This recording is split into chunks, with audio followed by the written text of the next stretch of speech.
Hello and welcome to the Boot Room. Andy, Warren, Stuart Watson here to look ahead to Ipswich Town's home clash with Burton Albion. Stu, back-to-back home games at Portman Road, a powerful thing. Ipswich need to keep on winning, don't they? They do indeed, yes. Back-to-back wins for the first time since September with Forest Green and MK Dons beaten. Needs to keep going now if Ipswich are going to keep themselves in that hunt for a top two place. Obviously, the gap got cut to 5 points with Plymouth losing last weekend. These two games here at Portman Road, win both of those. That's 4 games in a row. Then we can start talking about momentum, I think, going into some bigger games against Bolton, Barnsley, Derby, all away on the horizon. So set the tone, please, Ipswich, in these two big home games now. Accrington Stanley to come on Tuesday, but it's Burton that we're here to talk about. Game 3 of a 4-game run against teams in the lower reaches of the League One table. But Burton are not quite the sort of flapping minnow that we've maybe thought of some of the others. They're on real form here. It's four wins in 6 wins in 10. Burton are looking up rather than down after a very poor start to the season under Dino Mamria now. So maybe a slightly more tricky proposition than it looks on paper, potentially. Yes, a very different Burton side to the one that Ipswich faced and won 1-0 away from home earlier in the season. They were rather fortunate to get that 1-0 win, weren't they, back in August time? A game of chaos that Kieran McKenna talked about, lots of long throws and long balls and crosses into the box. They were just relentless in the way that they just chucked balls on top of Ipswich, and somehow they escaped with a clean sheet. But all change at Burton since then. 8 signings in the January transfer window, I make it. Lots of them loans. And yeah, as you say, they come into this as a bit of a form side. 8th in the form table from Boxing Day onwards. They've taken 4 more points than Ipswich over the last 10 games. So that gives you an idea of the sort of form they're in. The one caveat to that is that the teams they've beaten have kind of been mid to lower reach teams. Their record against top 10 sides is actually 3 points from a possible 36. So they've consistently come up short against the division's leading sides, and that's got to be something that Ipswich take encouragement from going into this. Yeah, I think any team in form coming to Portman Road is always going to be a tricky proposition, but you can't. I guess that can't really be overstated. This is an Ipswich Town team looking to win automatic promotion and drag themselves firmly back into that automatic promotion race. So any team in that region of the table, same goes for Accrington on Tuesday night. It's a game that Town are going to need to win. There's some good players have come into Burton during January, aren't there? Obviously, Ghassan Ahabme won from Ipswich. He won't be playing against his parent club. But there's Dale Taylor from Nottingham Forest, Jasper Moon, Charlie Kirk's a player I've always quite liked. He's maybe got going a little bit slowly for Burton, but coming off the bench has had some good displays there. So it sounds like he could well be a starter this weekend. There's also Muzzy Carriel in there as well, the former Ipswich player who seems to have a new club every 2 or 3 months. Right now, that club is Burton. So some decent players in there, but Town won't take them lightly. You can't. I don't think you can ever accuse these Ipswich of not preparing thoroughly for these games, but not one to take lightly. They do need to win it though, and they should win it, shouldn't they? Yeah, I think that sort of sums it up. I mean, the goalkeeper as well, Craig McGillivray, who comes from Charlton, who has had good games against Ipswich in the past. You could go through a few of those, but yeah, a game not to be taken lightly.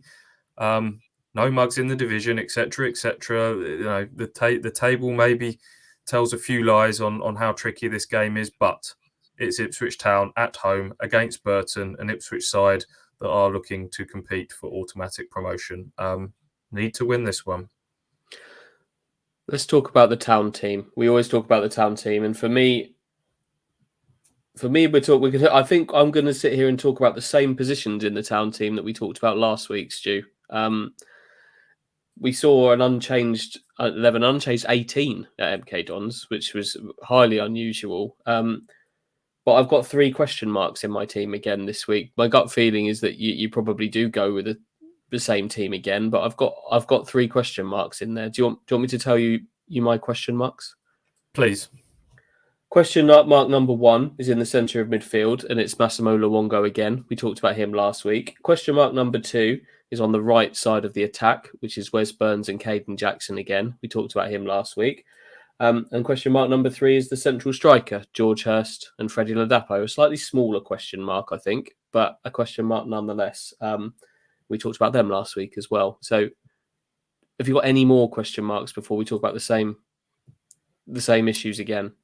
No, I think the only other one I threw in the mix going into MK Dons with whether Donasian might be seen as a more pragmatic option away from home. I think for a home game where Ipswich are going to be the team on the front foot and on the attack, Clark is the one at right back. So, no, I think everywhere else in the team, Chaplin and Broadhead have to be the 10s at the moment with the form that they're in.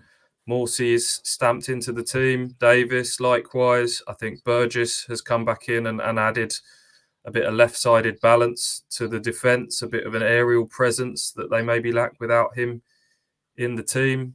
Walton has not been impeccable, but I think he's sort of quieting that debate around the goalkeeper of late with obviously some clean sheets. So no, I think those are the only 3 areas up for debate here that you've mentioned. Let's have a quick chat about a couple of them then. Massimo Luongo, last 2 games, we've seen 2 very good performances off the bench for a player who maybe brings that bit more of a physical game, got experience, of course, and we'd be talking about a potential swap for Cameron Humphreys here, a young man who's played far more football than his coaches, anyone would have expected, and done incredibly well during those games.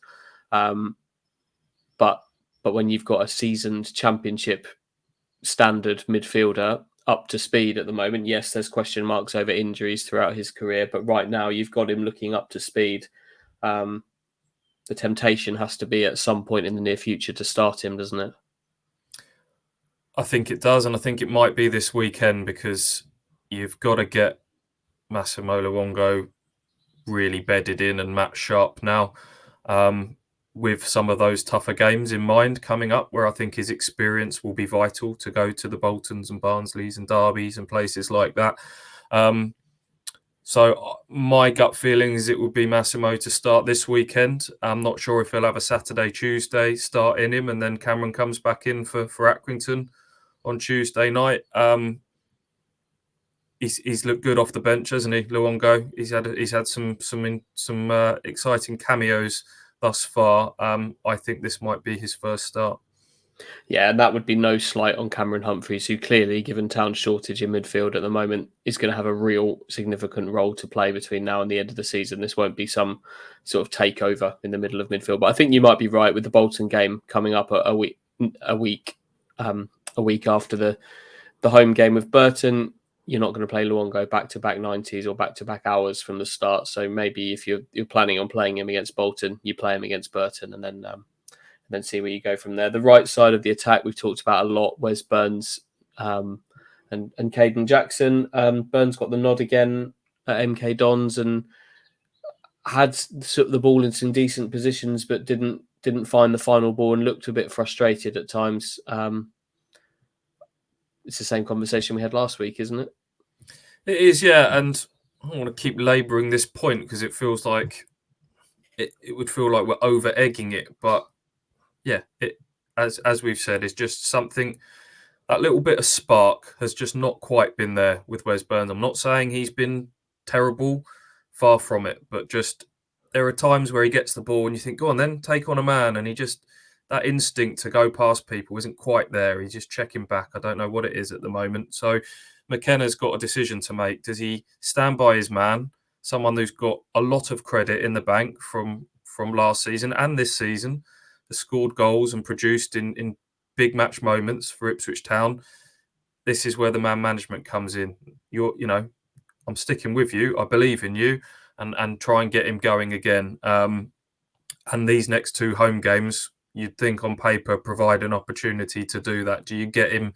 Try and get his confidence back up ahead of some bigger games ahead, or is it time to say, or is it time to go with someone else? Because Caden Jackson has has been sort of breathing down his neck, and in the opportunities that Caden's been getting on that right-hand side, he's been taking them, most notably in the Burnley FA Cup games. So again, with the 2 games in 4 days, maybe we'll see a combination of both at different moments. Not sure which way that goes. I think my instinct will be Burns again, certainly against Burton.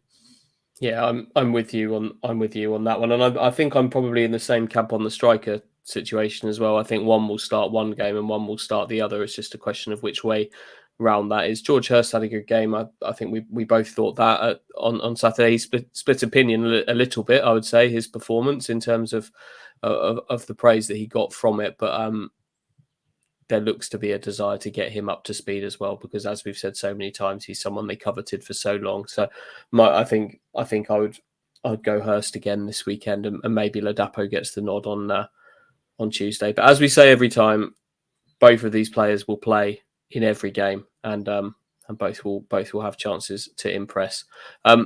Before we get to some predictions, Stu, let's pause and take a little look at the key stats heading into this game.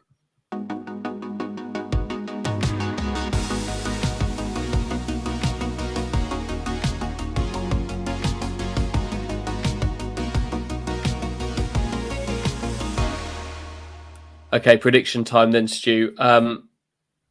3 wins on the bounce, do you think? He's nodding. Yeah, it's got to be, isn't it? I think we've got to sit here and hope that Ipswich are going to win again. We talked about Burton being a bit of an unknown, being a bit of a form side, but as I said right at the very top, this is Ipswich Town, an ambitious Ipswich Town team who have strengthened themselves in January, taking on Burton Albion at home. Not sure they'll have it all their own way, but I do think they'll win. And I think they'll win with another clean sheet as well, Andy, which I think would be a big takeaway from this one. That would be 4 on the spin. I've got them down for a 2-0. That is also what I've had them down for in all of the other things that we've done on this game so far. So I stick with 2-0. We both say 2-0, and hopefully we're correct.